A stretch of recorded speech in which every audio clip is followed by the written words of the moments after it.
আৰু কেই ঘণ্টামান বাকী আছে তাৰ পিছতে 2024 বিধানসভা নিৰ্বাচনৰ ফলাফল ঘোষণা হ'ব কিমান উদ্বিগ্ন হৈ আছে বা এই নিৰ্বাচনটো এটো হৈতে আমি দেখিম যে বিজেপি সৰকাৰখনে আকৌ এবাৰ সৰকাৰ গঠন কৰি হেট্ৰিক কৰিব নেকি আপোনাৰ কি ধাৰণা সক কাইলে 4 মে আমাৰ ফলাফল ঘোষিত হ'ব কিন্তু মই দৃঢ়তাৰে এই কথাখিনি ক'ব পাৰোঁ কাৰণ যেতিয়া আমি ইলেকশ্যনলৈ আমি আগবাঢ়ি গৈছিলোঁ সেইখিনি সময়তো এই কথাখিনি মই কৈছিলোঁ যে এইবাৰ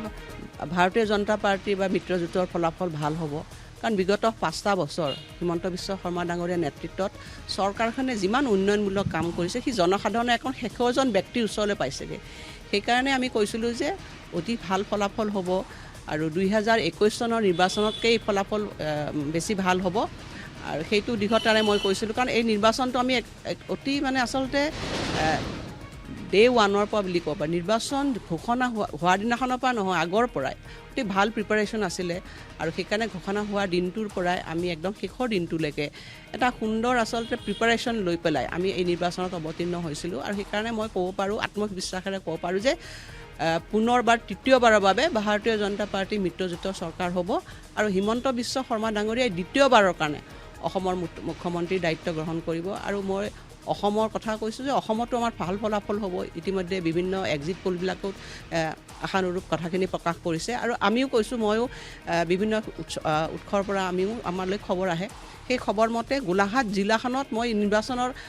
পাক মুহূৰ্তত বা সেইখিনি সময়তে ইলেকশ্যনাৰিঙৰ সময়তো মই কৈছিলোঁ যে 5টা সমষ্টিয়ে আমাৰ ভাৰতীয় জনতা পাৰ্টি NDA সপক্ষলৈ আহিব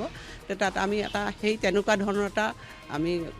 কাইলৈ ফলাফল এটা আশা কৰি আছোঁ কিমান ব্যৱধান আপুনি আপোনাৰ সমষ্টিটোত আপুনি আশা কৰে বা আপুনি অনুমান কৰিব পাৰিছে মই ব্যৱধানটো নকওঁ কিন্তু ইলেকশ্যনিঙৰ সময়ত মই ৰাইজৰ আচলতে বিপুল সঁহাৰি পাইছিলোঁ আৰু আশীৰ্বাদ পাইছিলোঁ আৰু সেইটোৰ পৰা মই ক'ব পাৰোঁ যে যোৱা 21 নিৰ্বাচনতকৈ আমাৰ যথেষ্টখিনি ডিফাৰেঞ্চটো বাঢ়িব কিন্তু ইয়াৰ পিছত আমি দেখোঁ যে ইমানখিনি এক্সিট পোলে ঘোষণা কৰাৰ পিছত বিৰোধী কিন্তু সম্পূৰ্ণ কনফিডেন্সত যে তেওঁলোকে চৰকাৰ গঠন কৰিব 70+ হ'ব 65+ হ'ব এতিয়াও কৈ আছে আৰু কালি তেওঁলোকে ডিনাৰ পাৰ্টিও কৰিছে সকলোখিনি প্ৰাৰ্থী মিলি গতিকে তেওঁলোকৰ চিন্তাধাৰাটো বা তেওঁলোকে জনসাধাৰণক এই কথাটো কিয় কৈ থাকে আপুনি এটা কথা আপোনাকে মই সুধিছোঁ 2021 পৰা কোনটো নিৰ্বাচন বিৰোধীয়ে জিকিছে মোক আপুনি কওক কোনটো জিকা নাই সেইটো কথা ভাৰতীয় জনতা পাৰ্টিয়ে ইলেকশ্যন খেলে জিকিবৰ কাৰণে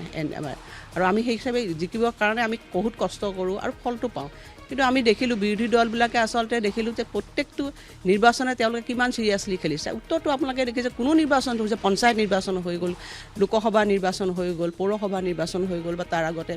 আমাৰ অন্যান্য নিৰ্বাচনবিলাক হৈ গৈছে 2021 চনৰ পৰা ধাৰাবাহিকভাৱেতো বিৰোধী দলে পৰাজয় বৰণ কৰি আহিছে আমাৰ হেৰিতে বা আপুনি যদি ৰাষ্ট্ৰীয় প্ৰেক্ষাপটতো চাই প্ৰত্যেকটো নিৰ্বাচনতে তেওঁলোকে কিন্তু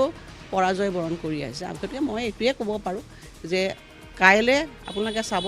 যে আমি প্ৰত্যাশিত এটা ৰিজাল্টে আমি পাম হয়তো বেছিও হ'ব পাৰে কিন্তু তথাপিও কৈছোঁ যে আমি যিহেতু চিৰিয়াছলি ইলেকশ্যনটো মানে আমি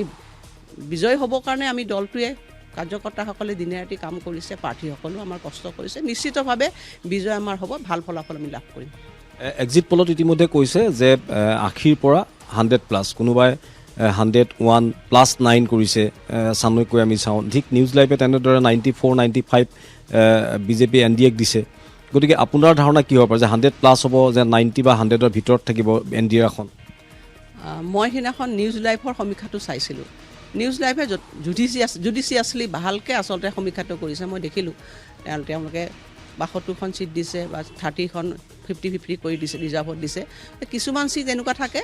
যে যাত মাৰ্জিনটো খুব কম হৈ যায় ক'ব নোৱাৰে সেই মুহূৰ্তত কৰে কিন্তু আমাৰ কথাটো হ'ল যে আমাৰ 74খন আসন লাগে চৰকাৰ গঠন কৰিবৰ কাৰণে কিন্তু তাতকৈ যথেষ্টখিনি কমফৰ্টেবল মাৰ্জিন আমাৰ থাকিব আৰু তাৰপিছত এডিশ্যন যিখিনি হ'ব আৰু সেইকাৰণে মই ভাবোঁ যে যথেষ্টখিনি ভাল ফলাফলে 85 মই ভাবোঁ যে 80ৰ ওপৰত থাকিব মুঠতে আমাৰ 80ৰ ওপৰত কোনো কাৰণতে তললৈ নাযায় 80ৰ ওপৰত থাকিব যিমান যায় আৰু 80+ হ'ব আৰু